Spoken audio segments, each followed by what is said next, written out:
School violence has cast an indelible shadow every time she closes her eyes. Tiang trembles in fear. She curls up in a corner of the hospital bed, as if only by hugging herself tightly can she feel safe. Don't be afraid, Tiang, Mom is here. I gently comforted her, brushing aside the damp buns on her forehead, soaked with cold sweat.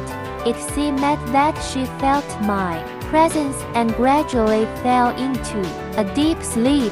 I sat beside her, my heart aching at the sight of my daughter in such a state. The doctor's signal led me to step out for a moment with a look, and I nodded, following him to the corridor. Miss Tiang, your daughter's condition is currently very unstable. If situations like today's can't be treated promptly and properly, Tiang might suffer from psychological disorders in the future, he said with a sigh, his eyes filled with pity. When Tiang was brought in, she was covered in injuries.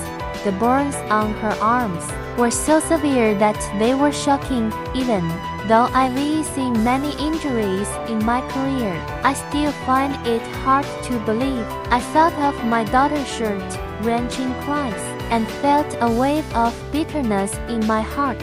For the sake of your child, you need to find a professional psychological counselor. Don't let her be traumatized any further. I nodded, my voice hoarse. Thank you, doctor, I will. At noon, I sat with Tiang for a meal. Since that nightmare began, she had lost her appetite completely. I let the light millet porridge cool down and coaxed her. Come on, Tiang, let's eat. Tiang had always been obedient. Even if she didn't want to eat, she would nod obediently, but every time she swallowed food, she looked so pained, as if it took a great effort to do so. The meal was a torture for both of us, as if we were in a living hell. Tiang, you're so brave. Just as I finished cleaning up the empty bowls and chopsticks, my phone in my pocket buzzed. These days, I had been on high alert, and any message would make my heart stop for a moment. But when I saw the message on my phone, I realized I wasn't strong enough. In that instant, I recalled the countless times I had narrowly escaped death on the battlefield, and the days we walked side by side under the setting sun, our future uncertain. But none of those moments were as long as this one. I felt as if I were losing blood, and the coldness seeped into every part of my body. I couldn't bear to look at the picture a second time. On the white wall was hung a person, my daughter, with her mouth and hair glued shut and her body splashed with paint.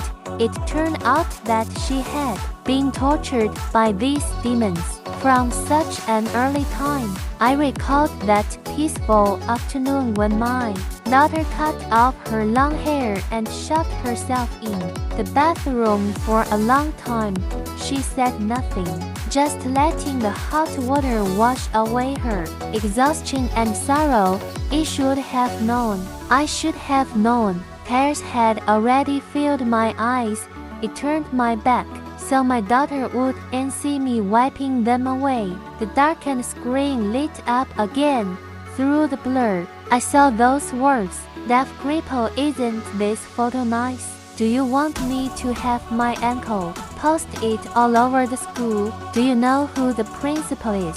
He's my uncle. With just one word from me, Zhang Tanshin will be expelled in a daze. I recalled the scene when he barged into the school. My daughter was unconscious in the hospital, covered in injuries.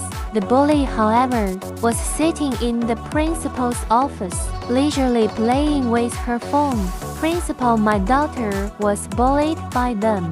You can't just stand by and do nothing. The principal, with a few strands of gray hair, merely took a sip of tea behind his thick glasses. His eyes were cold and insincere. What bullying? I asked Jacques Xiao. It was just a test to see if the curling iron was hot. It's not a big deal, is it? I widened my eyes, hardly believing what I heard. Even the principal was shielding the bully. No, it's definitely not a minor scuffle. My daughter is in the emergency room. It was Jacques Xiao who bullied her.